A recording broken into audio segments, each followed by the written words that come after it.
Wednesday, June 13, 2018 at 6 p.m. Central Standard Time. Houston activist and author Tony Diaz speaks at a rally against the textbook, Mexican-American Heritage, in 2016. Patrick Mickles. After months of back and forth over ethnic labels and what it means to be American, the State Board of Education on Wednesday voted on a name for the recently approved K-12 Mexican-American Studies elective course, Ethnic Studies, Mexican-American Studies. The unanimous, tentative approval of the language of the course, including its new name, was relatively well received by the dozens of Mexican-American students, advocates and educators who attended the SBOE hearing. Ultimately, though, the name change was a compromise in a long, hard-fought battle over whitewashed history. In April, after years of pressure from Hispanic activists and educators, the SBOE approved a standardized K-12 Mexican-American Studies elective course, the first Ethnic Studies elective course to be approved in Texas. But advocates were upset by a last-minute change to the course name.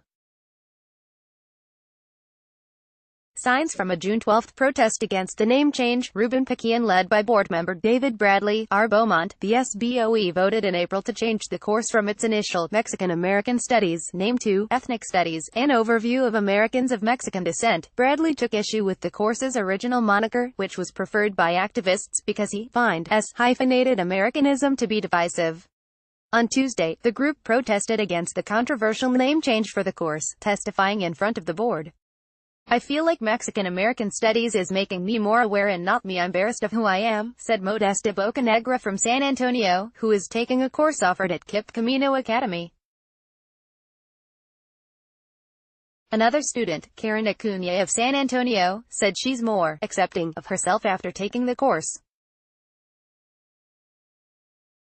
Research has shown that when people feel connected to what they are learning, to their history, it's going to increase their self-advocacy, their confidence and ultimately their academic achievement, said Victor Moreno, an Army veteran and doctoral student at the University of Texas at San Antonio. To the disappointment of the protesters, Bradley failed to attend Tuesday's hearing and testimony, but was present Wednesday and voted for the new name. Although the new name is not simply Mexican-American Studies, the first choice of Democratic board members Ruben Cortez Jr. of Brownsville, and Marissa B. Perez Diaz, of Converse, Perez Diaz said she feels much more comfortable with the compromise.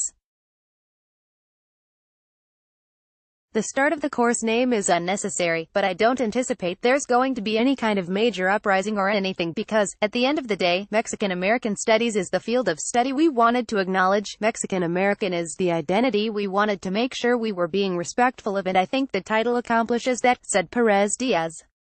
Published Wednesday, June 13, 2018 at 6 p.m. Central Standard Time. Get the latest Texas Observer news, analysis and investigations via Facebook, Twitter and our weekly newsletter. Enter your email. Read more. Mexican-American History, Mexican-American Studies, State Board of Education, Textbooks.